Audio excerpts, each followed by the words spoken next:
Hi guys, this is Leela. Welcome to my channel Leela WebDev. In this video, we will learn about the HTTP. So welcome to our new series, that is understanding the HTTP and where it fits in the networking. So in our previous videos, we have learned about the TCP protocol and all those things we have learned it. Now let's move on to the special topic, that is nothing but HTTP thing. So where it fits in the networking. So welcome to our exploration of the HTTP and its role in the networking world. Let's try to understand this one. So where in this one is exactly what exactly come into play in the network model. So now we have already talked about the networking and we have discussed the different layers in the typical network model. We have discussed it. But the question what we are having is where does this HTTP fits into all this? Okay, HTTP is at the very topmost layer of the networking model. That is nothing but the application layer.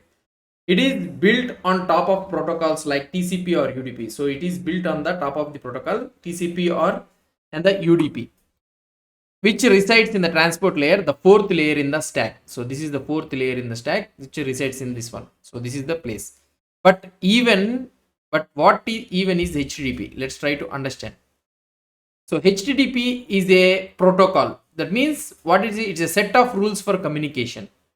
So still you may be people will be having doubt still where it doesn't exactly fits. We have developed an application like chart application, we have did it, and we have developed an application something like uploader also we have did it. So almost all the networking concepts we are able to do it in the TCP.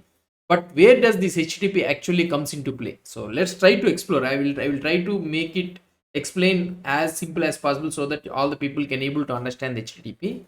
First of all, HTTP is nothing but a set of rules. So you need to follow a set of rules for communication. So it is present in the application layer. Okay. It is built with the TCP only. So if you want to develop an application with the TCP, you can develop it. But the browsers and all those things cannot able to understand this TCP and all those things. Why? Because I will try to explain you that thing also. It is built on the TCP UDP, uses the transport layer protocols. So now let's try to see. So we have developed our own custom protocol. So if you try to observe our previous things like chat application or upload application which we have developed, so we have developed our own custom protocol. That is nothing but TCP. We have used the TCP protocol and we have set our set of rules and something like that. So if you understand clearly in our previous section, like we have built this chat application simple file uploader, right? We have developed our own protocol. That one. Let's say that first send the name. First we are sending the name, then sending the message and separating them with a special string, and then right there it is a custom protocol, our own set of rules for communication. That one. So now imagine you took that idea and made it way more powerful. That's what HTTP is. That's it. So what we have did it, we have attached the username and we have added a special as a separator string, some special string we have used it, and then we have attached a message. In the same thing for the file name also we have used the file name colon and we have mentioned the file name and we have kept the three dashes so that we know. So that is the set of rules we have developed it, and this became more powerful and all those things, and all the entire world or the communications, the network communications are using the same type of this thing, means that is nothing but the HTTP only. So that is the set of rules so that we have developed for our application, but that doesn't make sense, right? But here HTTP, what does it do? That is the main thing which we have developed with our custom protocol. So that is not an HTTP, just it's a custom rules that we have developed for our chart application and for our upload application. So if everyone making this type of things means, so here HTTP versus custom protocol. Custom protocol means limited functionality, only works with the custom clients and needs explanation. Whereas the HTTP means it is a standardized thing, it has a powerful capabilities and it has a universal support. So that is the main thing. HTTP has a well-defined rules and settings and all those things, and almost all the applications and all those things follow these rules. So if you follow these rules means almost all the applications you can able to communicate it. That's the main thing. HTTP. What HTTP can send? It can send JSON data, structured key value pairs. It can send the form data, user input from the form, web forms. It can send the files, documents, images, videos, and it can also send the plain text also. So HTTP almost powers the web. So if you try to understand, almost the entire world wide web runs on HTTP only. All websites and all web apps, they communicate using HTTP. And what's incredible is you can buy a phone, a laptop, or even a IoT device, and as long as it has a web browser, which must do, you can start accessing the web without any coding. That's it.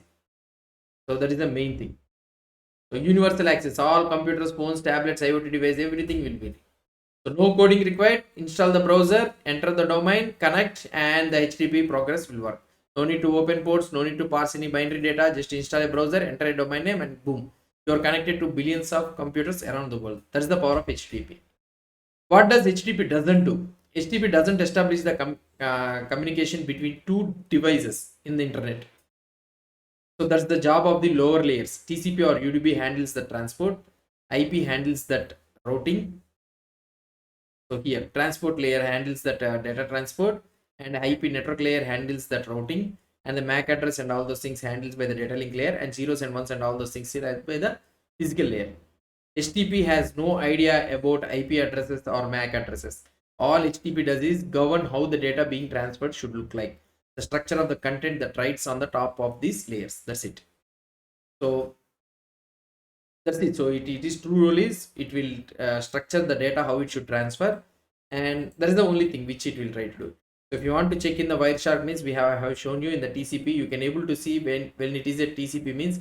So first of all you will be able to see a sync. Okay, sync means so it will try to establish a connection. When the established connection is means it will tell that extra connection has been established.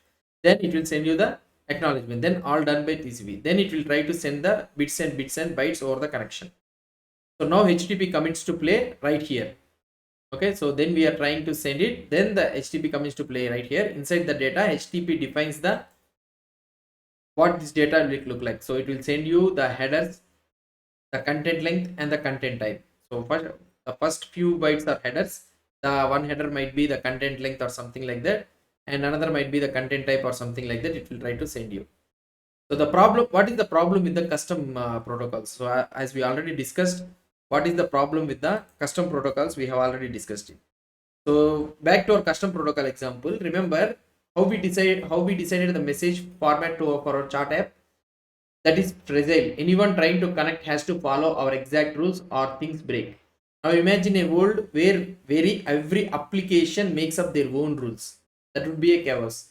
HTTP solves this type of situation by providing a universal set of rules. You don't need to explain anything to someone building a client. As long as they speak HTTP, it just works. That's why it is so powerful and why it has become the most standard protocol of the web. So that is the main thing. Okay.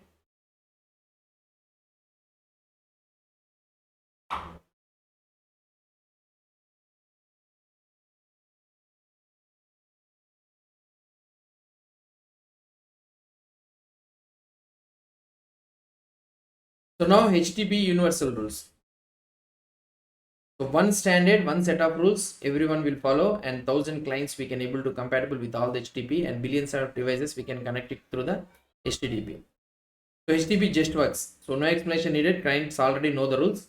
Interop systems work together seamlessly, and it is well documented. Specifications are widely applicable. So the global reach connects billions of devices, universal standard, and accessibility easy to use for everyone. So HTTP standard of the web is web browsing uses the HTTP, API communication uses the HTTP, file transfer uses the HTTP, and web applications also uses the HTTP. So that is the main thing. So coming up next, what I will try to do is HTTP structure, headers, body, and also the formats I will try to explain you. So these are all the things. HTTP address preview, I will try to explain you what are the headers available, content type, authorization, accept, user agent, cookie. These are all the things you will learn.